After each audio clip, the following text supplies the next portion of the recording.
Ho, ho, ho, motherfuckers. It's Sam to Sam here with week 31 of the Regular Size Man podcast. That was so violent. It was so violent. It was so... We look, we did this before and we screwed up, but it was so soft the first time. Well, I'm just giving my impersonation of Die Hard, my favourite Christmas movie. Okay. Which we're going to get into okay, you're after prefacing the intro. it, yeah. Yes. Yeah. So it's Let's just called get the foreshadowing in the industry. It is, but let's just get the... Yeah. Yeah. Let's roll get the intro. Yeah.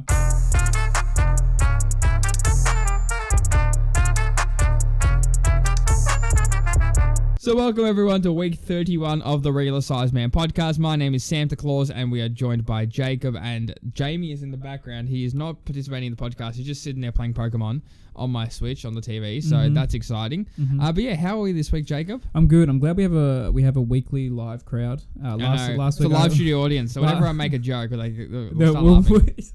Well, look, we'll insert a laugh thing because it's probably not going to happen, but we'll insert that. But look, I'm very glad that we have a bit of an audience again this week. Yes, and I'm good. We are wearing Santa hats. I'm wearing a Santa hat. You're wearing an elf. Yeah. The elf on the shelf. Showing off my ears. I'm showing off my giant forehead right on camera. Yeah. Your receding hairline. Yeah. My landing zone. But this hat's too small for my head. That's why. This hat is very they are quite tight hats. That's probably what you get for buying them at Woolies. Yeah, look, that's okay. What have you been up to this week? You doing anything exciting? We watched Rise of Skywalker. We did, didn't we? Yeah, we did post a review. Yeah, Jamie's also in that one. You should go check that out. It'll be out before this podcast, I'm assuming. I feel like I didn't do much else other than that this week. But there was so much more we did. You watched Inception last night, finally, after been telling you for weeks. I finally watched Inception, which... very good movie. I want to do like a thing with when I'll watch Interstellar and then maybe we'll do a thing about that then. Mm-hmm. Yeah? Okay, cool. Good. I'm down to do that. But yeah, not much else. What about you? I started The Witcher. So The Witcher came out, which is that Netflix show starring Henry Cavill that came from a book which turned into a video game. And I found The Witcher because of Witcher 3, the game. And I love the game. And honestly, I love Henry Cavill as an actor. As a person too. You are in love. I do have a few man crushes. I have a few bromances. Me, Henry Cavill. Michael B. Jordan, I think. No. Henry Cavill's much better. I mean, I do see me and Henry Cavill are somewhat alike. Yeah, I would say so. You guys are very hairy. For one. I wasn't going to go there, man. But all right. I'm moving on from this conversation. Please tell me the other similarity. No. You don't get to hear it now. You don't get to hear it. All right. That's because there wasn't one. Come on, man. That hurt. All right. So speaking of hurtful things, what is your favorite Christmas movie to start this podcast? Hurtful things, mate. Do you have something against the holidays? Yes. What is hurtful about the Christmas movies? Nothing. No, nothing at all. My feelings, that's all. Okay. All right. Look, my favorite Christmas movie. I was talking about this with people at my work today. I was going to say Elf originally, and then I've now changed my mind to Santa Claus with Tim Allen. Ooh. Yeah. That's huge. I think it's definitely my favorite. I love Tim Allen. He's really funny. And I think that whole trilogy is not that bad. It's like, they're kind of shitty movies, but they're funny. And Better they're than the prequels? Better than the prequels. It's a better trilogy than the prequels. Prequels are good. There's even lightsabers in Santa Claus. I would have to say Polar Express is up there. Polar Express creeps me it creeps me out, man. The Polar Express is a great movie. I could not stand that movie. It's so creepy. It's the animation is creepy as hell. No. The dude with the glasses is a freak. I don't know his name. You know who I'm talking about, though. Yeah, the conductor. No, the kid. Yeah, the kid in the yellow shirt. The kid that gets memed for being like the Travis Scott, like Instagram mode. He is a freak. He's a freak. I'm sure he is. Yeah. And you would like to find out, wouldn't you? I don't want to find out. See? Laughter from the audience. We're fucking going. Thank you. All right. Yeah. But no, I also like Home Alone. Home Alone is definitely up there for me. Home Alone's very good. Home Alone and Die Hard, but apparently Die Hard is not a Christmas movie according to the director, but the director is wrong. It's the age-old debate, though. Everyone says that, though. Everyone says it is a Christmas movie, and then other people are like, no, it's not. But there is a tendency that people who create things are wrong because the person that created GIFs calls them GIFs, and we all know I call them GIFs. What's wrong with you? I'm correct, clearly, because that's what the director incorrect. Said. So Die Hard is not a Christmas movie, is what you're saying. I haven't seen Die Hard. Yeah. more and more news comes out every week of movies that I haven't seen, and it really takes a blow to my. I thought I was bad with movies that I haven't seen, and then you open your mouth, and I feel a lot better about myself. How have you not seen Die Hard? My legitimacy takes a hit each week when we reveal movies that I haven't seen. Our credibility as a podcast goes down every time we open our mouths. Yeah, between me and you, we are really horrible. We have missed a lot of. Yeah, but we're not going to focus on that. We'll focus on what we have seen. Yeah. And what we have seen is Rise of Skywalker. Yes, we're getting into the box office update. I like your transitioning. Thank you. That was pretty good, I thought, actually. Yeah, no. Yes, so definitely. Yeah. So Rise of Skywalker had its opening debut of 175 million domestically, 198 million internationally, which totals to 373 million worldwide for the opening week. It is the third largest December opening behind episodes 7 and 8. That's a bit disappointing. Yeah, so Endgame, in comparison, from Disney's other hit movie, made 1.2 billion worldwide. So this has made 4 times less, which I thought would be a bit of a disappointing. I thought this would do a lot better. I thought this would get to 1 billion a lot quicker, but it doesn't seem like it's going to do it. Yeah. I didn't think it'd get 1 billion. Well, what did you think opening weekend? I thought it was going to get about 400 to 500 internationally. In the just internationally, as a whole, it would make about half a billion. Yep. Worldwide, you mean? Yeah, worldwide, it'd be $500 million. Yeah, I thought it'd probably be about $500 million. But it has underperformed apparently. I don't know why. It was very surprising. I think because of after the sour taste at number 8 left in people's mouths. I suppose. Sorry, no, go. Yeah, go. No, sorry. No. It was. I definitely cut you off. Go. No, I'm saying because one of my mates who lives in America, he's one of my viewers and one of my good mates from streaming. He said he probably wasn't going to see it because the whole trilogy kind of sucked in his eyes. So yeah, okay. It's interesting. But I mean, 373 mil is nothing to laugh at, but at the same time, for a Star Wars movie and the end of the entire saga of 40 plus years, it can be seen as a little disappointing. I think maybe I suppose maybe what's it called? The early reviews came out probably. Yeah. With days leading up, and obviously none of them were really positive. So maybe it was that. Maybe that was. But even so, that's really poor, and I'm really sad about that. It's a bit disappointing, but I mean, this film will still crack $1 billion. So, do you now think it'll beat 7 and 8? No. Okay. Definitely not. Okay. I don't think it'll beat 7. I think it might be at 8. I still don't think it'll beat 8. I thought look, you're probably right.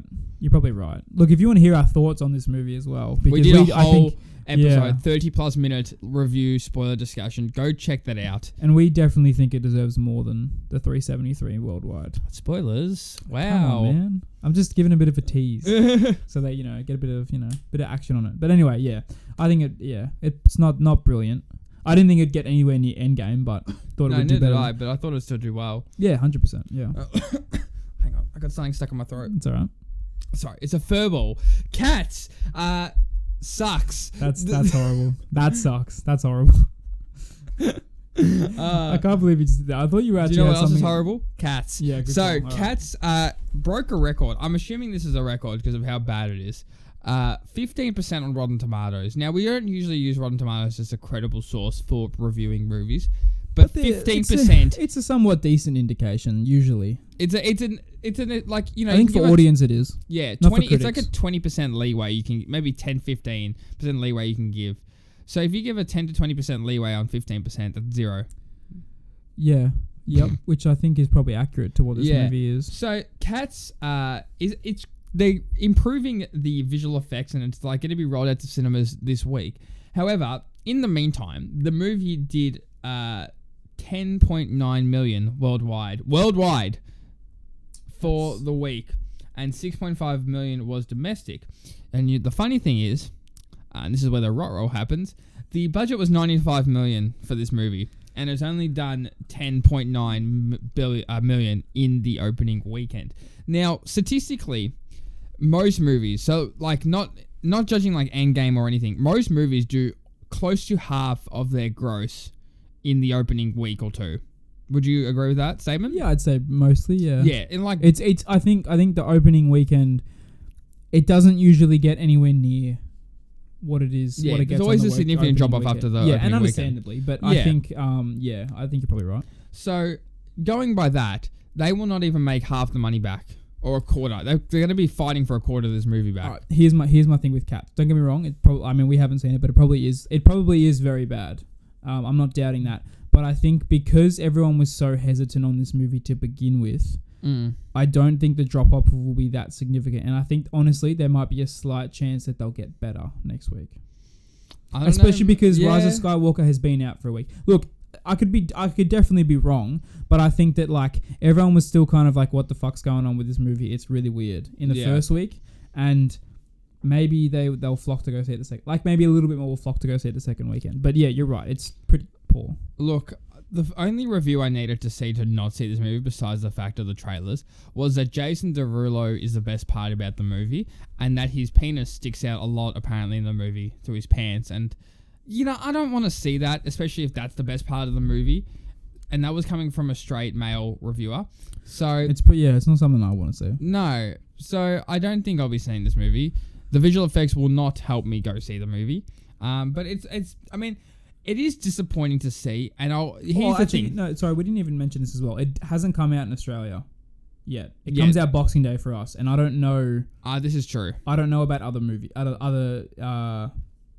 regions, other countries. Because the same thing happens for Jumanji. We get it Boxing Day and it's already out in America. Yeah, Boxing Day is after Christmas. Yeah, so I'm not too sure when. I'm not too sure when if it's like that for other countries. I'll look it up quickly. I mean, continue. To be fair, doing 10 million, even like 6.5 million domestically, gives a good indication. I mean, Charlie's Angels did better than that. Charlie's Angels did 8.5 million in the opening weekend. So I mean, at the same time, you're doing worse than Cats. But the thing is, for me, it's disappointing because it seems like all the new IPs that Hollywood seems to bring out, they all suck. Yeah. And it's disappointing because use Wikipedia if you're looking for this answer. Like, it's disappointing because I want to see Hollywood bring out new IPs, but all their ideas suck really badly. It's just disappointing. From what I can tell, it only came out in the US and the UK. Oh, okay. So it did 4.5 million in the UK. Yeah. But don't get me wrong, I could be very wrong with this, but still. Anyway. That's still kind of shit. It's still very disappointing all around. It's still pretty poor for a movie that has all those English people like James Corden, Judi Dench, Idris Elba, Ian McKellen. It's got a great cast, yes. Like it's got, but like, you know what I mean? Like it's got a lot of British cast members. So you'd think that a few more would flock to see it than that. You'd think that people would go to see it from like the names in it themselves, you know what I mean? So it's disappointing that despite having these names, only 11 million was rocked in from the opening weekend. Yeah, but definitely. I mean, I think you do have a point that it won't drop off significantly. But I still don't think it'll crack 30 million. Yeah, I think you're probably right with that one, actually. Yeah. Yeah. Because wait, even 30 million at all? Yeah. Because think about it. I don't agree with that. Well, think about it. It's coming out Boxing Day here. Yeah. So it's coming out in 3 days here. And it's already been out for almost a week in America. And the movie has gotten really bad reviews. And the people that were on the fence about seeing it probably not going to see it with the reviews and the reception that has come out about the movie. You know what I mean? No, having delayed releases can be very problematic when you have a movie that's very, on the rocks already. Yeah, I suppose so. But yeah, okay, I guess so. But I don't know. It'll have a long shelf life. It'll be in the cinemas for at least a month. I don't think it'll make anywhere near 95. Oh, God, I don't think it'll make half. I think it'll be about half. I think that's safe. We'll come back to this conversation. We'll come back to this conversation when we find out in a couple of weeks. To more positive notes. Yeah, much more positive notes. Yes, so trailer talk. I want to talk about Tenet first over Quiet Place. Happily. So Christopher Nolan is putting out a new movie. He does always start the decade out with a banger. So he started 2000 with Memento. I haven't seen it. Heard amazing things though. 2010, he put out Inception, which Jacob saw last night, and he said it was a good movie. Mm-hmm. And next year he's going to be releasing Tenet. Now, I would like to dissect this trailer, but I can't because it's Christopher Nolan. Where do you want to start? Basically, what I interpreted from this trailer is that basically a guy, he goes to quote unquote the afterlife, they call it, and time works differently there. So basically things are going in reverse, and he's he can be in the future at a time and things go in reverse if it's in a certain time. You know what I mean? It's like, yeah. Would you like me to read you the synopsis? Yes, please. Okay, so set in quotation marks the afterlife of a world of international espionage, Tenet follows Washington's operative as he races against the clock to prevent World War III. Though it's unclear exactly how his character was recruited for the job, it seems to require some trademark Nolan time hops. Yes, and you see that with Inception as well. If you haven't seen it, basically they hop between dimensions very, very like nonchalantly, and I feel like this movie will be the same. Yeah, I would imagine so. Basically, this movie is going to be about manipulating time to prevent things in the so and so afterlife, which I think it'll be pretty much a revised idea for what Inception could have been. I could see that. Yeah, except instead of dreams, they're just going into the afterlife. Yeah, okay, I could see that. But I feel like it must be. Yeah, I could see that. No, it's very confusing, which is Christopher Nolan's like specialty. At the same time, you know, it does look good. It definitely. It looks good. Yes. It's hard to. Actually, it's kind of hard to say it looks good because I feel like at the end of the day, it's still like it's a. Like we're still very, very confused as to what's going on, but it does I like the look of it, and I'm definitely interested for it. It's got as you said, John David Washington and Robert Pattinson, among others. But I'm really excited to see how this goes. When is it coming? July, I think it was. Or July. I think it was the 15th of July. I think that rings a bell in my head. It was 17th? July. It was 17th of July. Anyway, it was in mid-July. It was mid-July. Yeah, so that's excited. And another thing that's looking good is A Quiet Place Part 2. So they dropped a teaser. Yeah. Full trailer is coming on the 1st of January. I know you're a fan of A Quiet Place, the first one. Yeah, so it was directed by John Krasinski. It stars his wife, Emily Blunt, and it's got a couple of kids in it as well. It's like, if you haven't seen the first one, you need to see the first one. It's probably, it came out 2018, so it's only a year and a half old. It was in the same year as Get Out. No, Get Out was 2017. You're testing. I'm not a horror guy. So. It's okay. It's a thriller, and I think it's up there with Get Out. It's very, very good. It's it keeps you on your feet, on your toes. On your toes is probably a better analogy there. It keeps on your toes. It's really, really good. You need to see it. Quiet Place Part 2. I'm really excited to see the trailer, and we'll definitely talk about that when it comes out next year. Yeah, I mean, I haven't seen it, and I'm kind of stalling so I can get the buzzer. Yeah. I have not seen A Quiet Place, but you've really intrigued me to. You need to see it. It's just like it's just very, very There's interesting. a lot of movies that you need to see as well. All right, I knocked one off the list. I knocked off Inception, and I'll knock off Interstellar soon. Can you knock off A Quiet Place for me? After I watch The Witcher and Umbrella Academy, I'll add it to my movie list. Have I talked about my movie list? Yeah, I think so. I think I'll save it for another day. Yeah. But basically, I have a list of movies and TV shows which I want to watch, and it's just kind of I'm working my way through the list. But I will add A Quiet Place. I can tick off Star Wars now. Yeah, of which course. is exciting. Of course. So Star Wars can be ticked off, and I'll just add A Quiet Place. I'm excited to hear your thoughts on it. Thanks. Yeah, it's not that scary. It's scary, but not that We can scary. maybe give a quiet review. Anyway, moving on. Rumor mill time. We didn't plan this at all, so we're just gonna free ball here. That's fine. I'm gonna go first. Happily. So the Ant-Man 3 villain speculation continues to roll on in. So this time with theories surrounding the character labeled the benefactor. The benefactor. Yes. Yeah. So in Ant-Man and the Wasp, possibly Dr. Doom or Norman Osborn. So what are your thoughts on bringing such heavyweight villains into a universe via an Ant-Man film? I do not know what I think of this. I'm kind of all for it. I think I'd like it to be Norman Osborn more than I would like it to be Dr. Doom. Yep. I don't think I'd like to see him as like the main villain of Ant-Man 3, but I think I'd like to see him in it. Yeah. But yeah, I don't really know what I think. I think like he's also a Spider-Man character, and I think he'd be better used in a Spider-Man movie as that villain, and then have him as the Green Goblin there. But I wouldn't be mad if he came in as the Ant-Man 3 villain. But I don't know.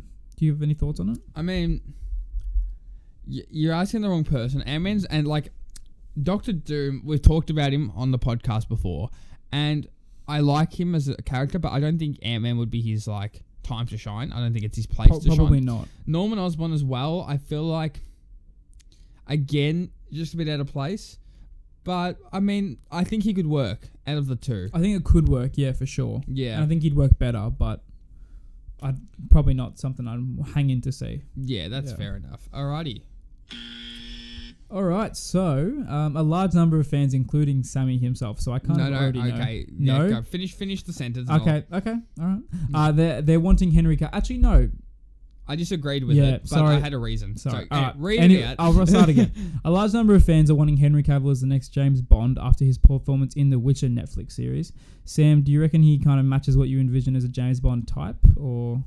Unfortunately not. I think that Henry Cavill could kill a role where he's a spy, but James Bond is not the one for that role. Yep. I think he's too big. And imagine just being, I agree. Imagine being too big for a role. Because yeah. going back to his Witcher days, when he was filming The Witcher, his costume kept ripping because of his biceps. Can you imagine? That's the dream. That is the That's dream. the dream. Anyway, but we also got to remember Henry Cavill is also 6'4". So he's 6'4". He's ripped as anything, and I just don't see him as a James Bond type. James Bond to me is a 5'10", 5'11", not overly ripped, just very skilled person. Yep. Like I feel like if he was James Bond, he should be able to best anyone in hand-to-hand combat. And it should be quick. And it should be quick and just he does have the suaveness, I feel, and he has the face for it, but I feel like the rest of his body is too big to be a James Bond, which is disappointing because I'd love to see him in a spy movie though. He's in Mission Impossible 5. But he's a bad guy. Still a spy. Yeah, he's really good at Mission Impossible. Yeah, I I've will say heard. that. I need to say that. You really got to watch that too. He did very, very well, and that's what leads me to believe. I think he'd be good in a spy movie of his own. Or like just a kind of movie where he just wears a suit the entire time and is just a badass. But I think he's got the personality and the look to be James Bond, but I don't think he has the type of body doesn't have the body. I think I'd probably agree with you on that. Yeah. And to be honest, I think the body is a big deal breaker for it. Yeah. Yeah. He needs to put on a dad bod a bit and shrink. A dad bod? No. Not a dad bod, Just but he needs to get leaner. Yeah. He needs to drop the muscle, I think. And the chest hair. And the chest hair. But he's quite broad as well. He's very broad. Yeah, so I don't think even if he dropped the weight, I don't think it would work. No. He's kind of like me, He's kind of like you, big shoulders. Yeah. Good smile. Great man. All right, moving on. Pump yourself up more. All right, yeah. Look, it's a bit of a. All right. So another update on Moon Knight. So Daniel Radcliffe, Harry Plopper, is reportedly being eyed to star in the series. Something we actually have discussed before in a previous episode. So to add fuel to this fire, it is reported that the show will be filming in the UK. So Radcliffe as the MCU's Batman. I kind of like it. I think we talked about this a few weeks ago. When it was between him and Shia LaBeouf. Yep. You picked Shia LaBeouf, I think. I did. I think I don't know who I picked. I think you ended up agreeing with me at the end. I think I ended up, yeah. But to be honest, I would not mind Daniel Radcliffe. I think him putting on a bit of muscle and more ripped, I think he'd actually go really well with it. That does eliminate him for Wolverine though, because I remember you were keen on him as Wolverine. No, as I well. wasn't. I don't think I was. I thought you were. Maybe you I changed was. Your mind. I think we mentioned him. I don't know if I was keen. I don't know how I feel. But look, going back to Moon Knight, I would love to see. I think he'd be pretty good as Moon Knight. He's a good actor, and I think there's a lot of complexity to Moon Knight as a character because he's got those he's a bit schizophrenic and stuff, and he's what's the word, a mercenary. Mm-hmm. So I think he'd be really good. But I think I'd probably like to see this. I mean I can't really think of anybody else off the top of my head, but I think he'd be a good choice. Yeah, to be fair. And probably to add to this, I think Radcliffe has an advantage being Harry Potter because he's been able to learn to adapt and build a character over a period of time. So maybe being in a TV show, instead of being like a one-off movie, him being in a TV show as a character will probably help and probably make him a better Moon Knight compared to maybe Shia LaBeouf, who hasn't really done a lot of TV shows or trilogies or like anything in the movies. That's a good point. It'll be interesting to see. But I'm not against it. Yeah. Either Shia LaBeouf or like Radcliffe, going back to either of them, I'd be happy with either of them to be honest, because I feel like they both have their advantages. Do you think he'd be believable or not so much believable, or do you think he'd gel well, like Daniel Radcliffe I'm talking about specifically, into the MCU? Because like the plan is they're going to introduce these characters into the movie universe at some point. Do you think he'd gel well, or? I think there's potential there. I like it. Yeah, I think he'd be fine. Yeah, he seems like a likable guy. I think you're probably right too. Yeah. All right, cool. Moving on. Fantastic. Now, just before we get into this Marvel segment, did you see the guy that's in the Eternals? I forgot his name. Kumail Nanjiani? Yeah, no, did you see his... Kumail Nanjiani? Yeah. It was hard not to see Kumail Nanjiani. So if you don't know, he was the guy from Harold and Kumar, and he just looks like this regular guy.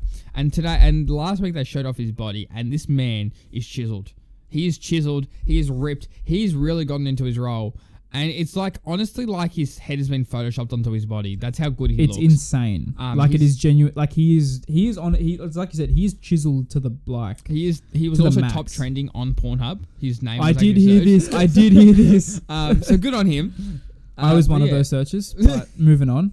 We won't talk about your habits. No. But yeah, no, honestly, wow, good on him. But this is a transition into our Marvel segment. So the man, the myth, the legend, Big Kev, he has stated, he was asked last week about the next MCU team-up movie, aka the next Avengers level movie, an Avengers level threat, you could say. So his response to the question was that Marvel Studios will well underway, in quotations marks, despite no confirmation for which heroes may appear. So this leads me to believe that Marvel have about 10 or 20 years worth of movies up their sleeve, and they just are secretly just slowly rolling them out. You reckon 20? I'm going 20. I don't reckon 20, man. Maybe 10. I reckon they have at least 10. I think comfortably 10, yeah. Maybe 15 if they're pushing it. I they're think, working on 15 at the moment. I think probably 10 and then the next 5. Or, I'll probably say 7 or 8 and then the next few after that have an idea, but not necessarily a clear outline. Well, obviously they do have they have so many characters at the dispense. Because if we look at the timeline of the Marvel movies, we're not going to be seeing an Avengers level movie. We're just called the Avengers 5, just to make it easier. We won't be seeing Avengers 5 until probably 2022 or 23. Maybe? Yeah, I think you're probably right. Because 2021 is the end of Phase 4 with Love and Thunder. Yeah, okay. Probably So not till 22, 23, yeah. Yeah. And as Phase 4 comes to an end, we'll be seeing the end of Thor. We'll probably be seeing the end of Falcon and the Winter Soldier. I don't think they'll do much with their characters after the show. I'd imagine it'd be the transition into retirement and maybe still working with the Avengers. But same with Loki. And we did get a report that they were looking to bring She-Hulk, Moon Knight, and Ms. Marvel out in 2021 as well. So it leads me to believe if that is the case, I would see it in 2022. Or if they bring up the shows out in 2022, then 2023. I feel like it'll be the year after the shows all premiere. And I feel like Ms. Marvel will be the focus of the movie. She'll be like the Captain Marvel. She'll be the most powerful of the characters there. And I think that the Young Avengers thing that we have talked about in the past is very plausible. I mean, we don't know what they're going to do with Spider-Man as well. We don't know how Spider-Man 3 is going to go. We'll probably...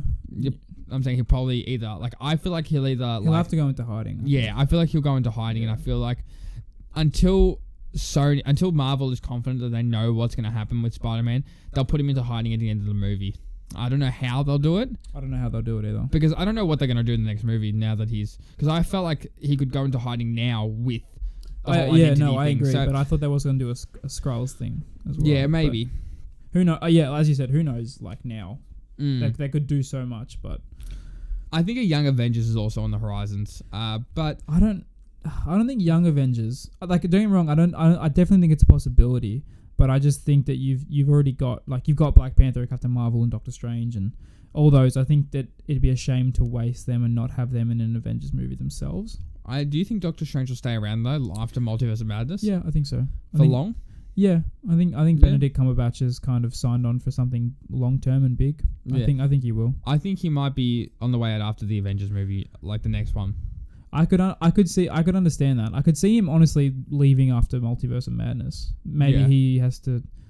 Actually, no, I couldn't. Don't worry. Ignore that. I know you do like Doctor Strange. Don't put that idea in your head. Ignore that. But yeah, I could understand it. I don't think it will happen. I think he'll stick around for at least the next. I mean, they have so many characters to work with. This is also the other thing. They have a lot of characters to work with for this next Avengers level movie. So it really just depends on how they set up all the characters. And what the storyline is. Yeah, and the storyline. Because, you could use Spider-Man, you couldn't. You could use Doctor Strange, you couldn't. You also got WandaVision, you got She-Hulk, you have Moon Knight, you have... Yeah. You have so many characters. And you got to Guardians too as well. Guardians, you got the Guardians, you have...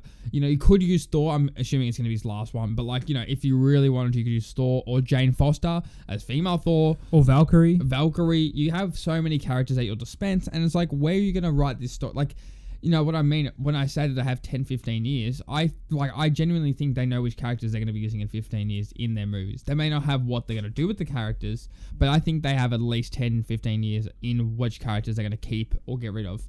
They probably must have an idea because I think when you're sorting out the contracts like that, they must... exactly. At the end of the day, it does come down to you've got to have these characters signed on for a certain amount of movies, and then they probably need to know which movies they want them for. Well, let's not forget the Infinity Saga, 2008 to 2019. That is 11 years ahead.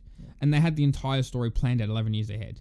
Do you think at the end of Avengers 1, so 2012, that they knew they were going to do Endgame? I think they had an idea. They knew that they were going to bring Thanos in and do the whole Infinity Stones. I think they knew that, but I don't think they knew Endgame or Infinity War was going to happen. Oh, I think they did. They would have had to. I don't think they could predict having all their characters in I don't think movies. they would have. I don't think they would have had like this. Like I don't think they would have known which characters they wanted to see there. But I don't think. Like I think they knew the concept of what they wanted to achieve. Yep. And I think they pretty much did it. Like I think they had a rough idea of what they wanted. Yeah. Okay. Well, like I think regardless of that, I do think that they have an idea of what they want to do for the next 10 years now. Yeah. Because at the end of the day, they're gonna have to have another big threat. Yeah, and exactly. I think they're gonna and they have to tease they have to tease or build foundations for whatever that's gonna be now. Exactly. So, yeah. I mean, Marvel are good at that anyway. I feel like so. No doubts. Yeah. So yeah, we'll see how we go. I've got no concerns. And next, Todd Phillips came out with an interesting comment the other day. So this is for our DC segment. Yeah, so he actually said that Arthur Fleck may not be the real Joker. So, quote, there's many ways to look at the movie. He might not be Joker. Phillips, he said this in Joker and Vision and Fury, a 22-minute behind-the-scenes featurette included on the home release special features. So he goes on to say, this is just a version of a Joker origin. It's just the version of this guy this guy is telling in this room at a mental institution. I don't know that he's the most reliable narrator in the world. You know what I'm saying? This is actually very interesting, I found. I think what this does, though, I think it's Todd Phillips' way of saying we can do whatever the fuck we want in the future with this Joker now that we have this kind of character set up. I think more so, like, you know, they could ditch Joaquin Phoenix and just say, and going, you know, bringing the Batman into this, it's kind of like the whole, establishing the whole, how the Joker, because obviously it was more about the cult, not more of the cult, but like it showed how the cult, the idea of Joker came about. And one of those guys, like maybe the guy that killed Bruce Wayne's parents, he could turn out to be Joker. Unlike the one that they see in the Batman movie, if they decide to do that. But I think you're right. Yeah. I think this is it's just more open-ended more than anything. Yeah, I think what he has said here, I think pretty much, because I think for the most part, a lot of people were like, I think a lot of people were speculating, is what Arthur Fleck saying real? Is like how much of this is real, how much of this isn't real. So people were kind of already thinking that anyway. And Todd Phillips has confirmed that. But I think what he said here has pretty much said that, I think you're right. I think it's lent to the fact that I think that the Joker will be, the actual Joker will be inspired by Arthur Fleck, and that will be in the Batman movies. We don't know that he actually did everything in the movie. I think that's also one of the other things he's saying. That's true. We don't know like how much of what he said is also true. I like to think that a lot of it's true. Yeah, so do I. I think that probably plays better to it as well. And I think that if you're going to have I think because there's been talk about the sequel to this movie, and I think if you're going to have a sequel to this movie, I think a lot of it, or most of it's got to be true. Like the core parts at the very least, you know what I mean? So, yeah, look, I don't really know what else to say. I think Phillips it's going to be a question he's asked, I think, for many years to come, and I don't think he'll give a proper answer. See, this is like also the Inception thing when we were talking about it. Spoilers for Inception here. You know, at the end of the movie, the spinning top, the whole thing about the spinning top, which I'll sum it up if you really want it. Basically, the way to determine whether, like, in real life or in the dream state, which is what the movie's about, is determining whether the spinning top stops spinning or not. Or not the spinning top. They have to. Sorry, not the spinning top. They each have an object. Yeah, an object. For DiCaprio's character, it's a spinning top. So he'll spin it, and if it stops spinning, he knows he's in real life. And if it keeps spinning, like on and on, he knows he's in the dream world. And at the end of the movie, basically, sorry to spoil this, but he spins the top, and it starts to get a bit wonky. Looks like it's going to fall over, but it doesn't, and then the movie ends. So people are all, for 10 years it's been almost, people have been like, is he in the dream state or is he in real world? And it's been an argument that's been going on for 10 years. And I feel like this is going to be another example of like, what, you know, is it telling the truth? Is he lying? What's happened? Like, you know, and there's never a true answer, because there's, you know, unless Todd Phillips comes out and distinctly says, this was all real or this was all fake, or just continues to fuck around like this and just give us little, you know, snippets here and there of just like, you know. Well, I think if you're gonna have a sequel to this movie, I think the story's got to be true, and there's gonna have to be a definitive answer for there to be a sequel. See, I don't want a sequel for that reason. I've actually thought about this longer now. Now I hold the opinion that, you know, now that some of this may questionably not be real, I don't want a sequel, because it's like, do you really like want the story to be ruined and the answer, because I think part of the greatness of this movie is like what's true, what's not. I think so too. But at the same time, I'm also someone that if this I love the idea that Arthur Fleck inspired the actual Joker, and then that kind of comes about with Batman. So I like to think that that's gonna happen, and if that means we're only gonna get the one Joker movie, so be it. Yeah, I agree. All right, should we move on? Is there anything else to say about this? No, not really. So James Cameron, he wins the Clown of the Week award. He has come out and said that Avatar 2, set to debut in December of 2021, will best Endgame, saying, "I think it's a certainty, but let's give Endgame their moment. I don't want to sound snarky after I took the high road by offering congratulations, but they beat us by 0.25%. Now, James Cameron, he has the right to be arrogant. He did Avatar, he's done Titanic, he held the top 2 spots for the highest grossing movies. For a long time. For a very long time. And Endgame only just beat it. Yeah, very narrowly. Close. And it was out till September, I think, Endgame. Yeah, it was out for a very long time. Yeah. But no one has supported him on this claim. What do you think it is? I remember when Endgame was going to be thing, everyone was like, wait till Star Wars comes out, because Star Wars Rise of Skywalker is going to beat, this movie because of how good it's going to be. And then, I mean, obviously, it still can by a miracle, but 373, mil worldwide. You got to remember that Avengers Endgame did $1 billion in 5 days. 5 days for $1 billion. And 1.2. And the big thing about Avatar was that it was the first real innovative movie in 3D. So a lot of people paid more money to see this movie in 3D, which as well as seeing it 2D. So they saw it 2D and 3D, which contributed to why this movie made so much money. And I think this had a massively extended run as well. It was longer than Endgame. And it re-released as well. So, look, it had a lot of things going for it, but still, it's still a phenomenal achievement. The movie is forgettable. To me, anyway. You think it's forgettable? I don't remember anything about the movie. I didn't like it when I first saw it. I remember seeing, I think it was in grade 4. Yeah, it was very old. I think we were 10. Yeah, 2009. Yeah. Love it. But to me, I felt like, the whole 3D thing, and it being, obviously it was very ahead of the time, and, James Cameron's good at that, and I have no thing, but it's kind of like, even the end of the story, I remember people saying this, what do you do here? What the story ended at the end of the movie. It's not forgettable for me. No, and I think you can easily do sequels, and I think that's why they've booked in 2, 3, 4, 5. I think they've done 5. Yeah, I think it's easily gonna.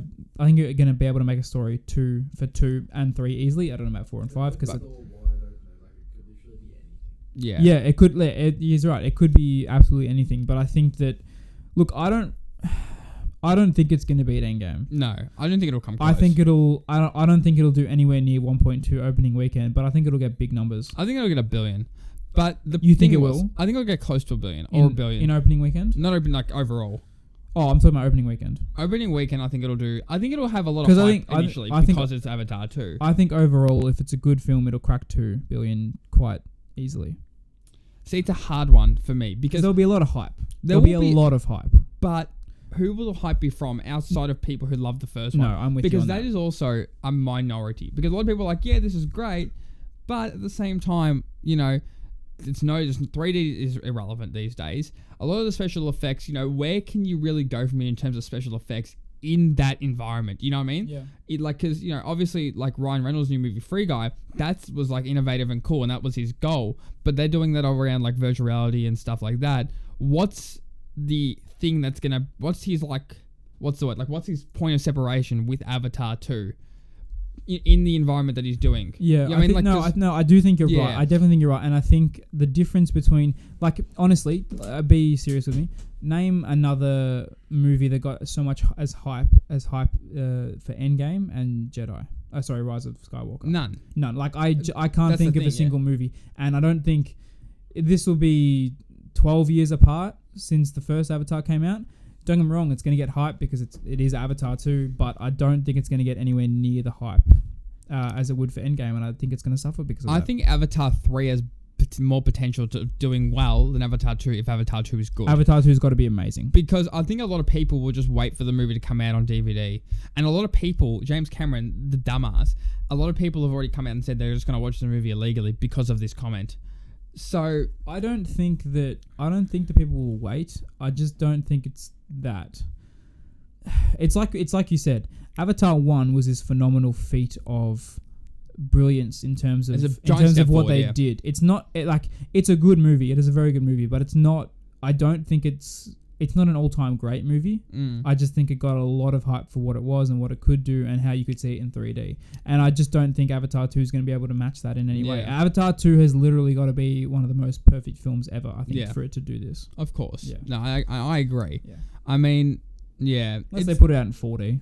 Shrek's 4D. Did that, it'd be like Shrek's 4D adventure, and I don't think anything can top Shrek's 4D adventure. It's a very good movie.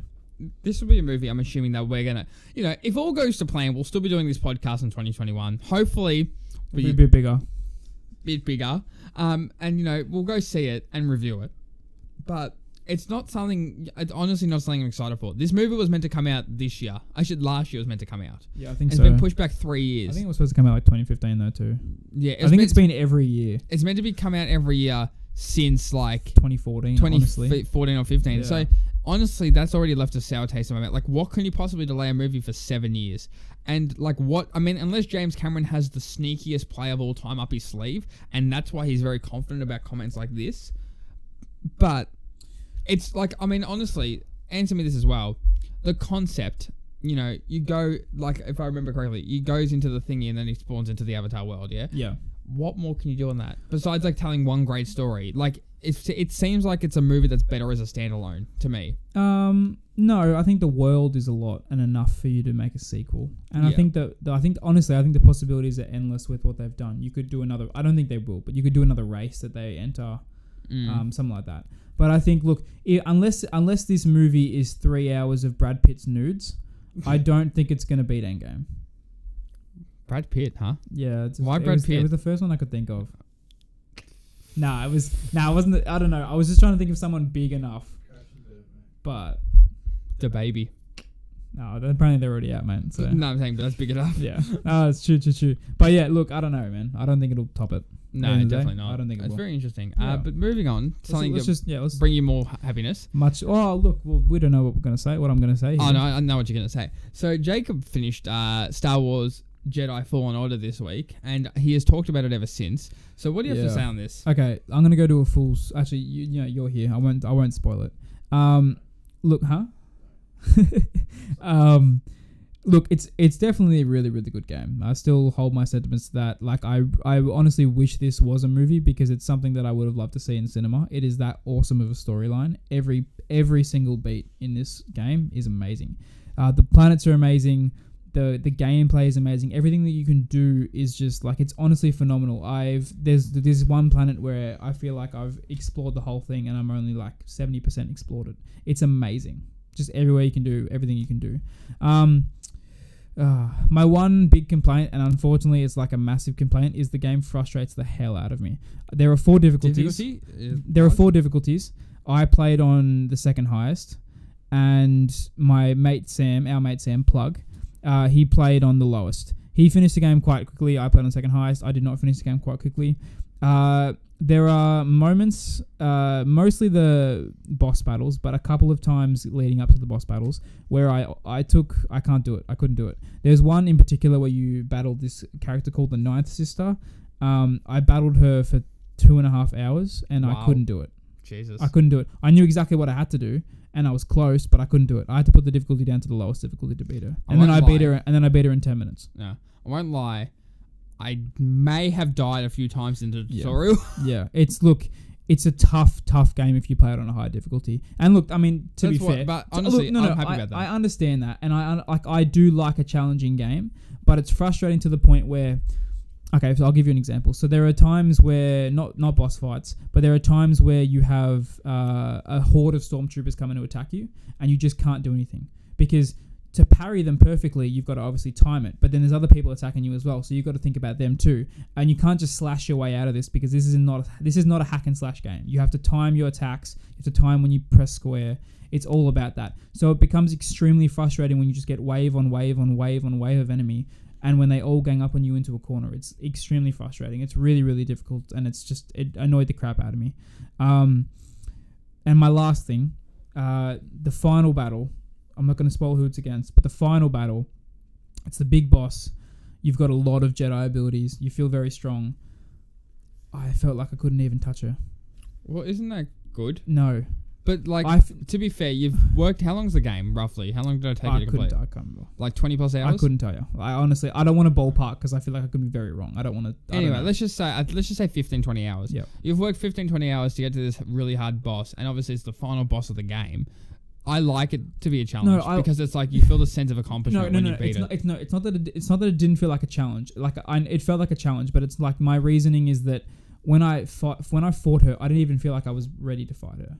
Do you know what I mean? Yeah. Like, in terms of what my abilities were and everything that I had, I didn't feel like I was going to be able to beat her at all in any way.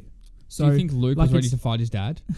No. Exactly. But you know what I mean? Like, I feel like when you get to the final battle, you need to have a sense of, I can do this. Like, even in the game and when you're playing it, you need to have an idea of like, yeah, I've got a really good chance to actually beat him, even though it's going to be challenging and you might die a few times.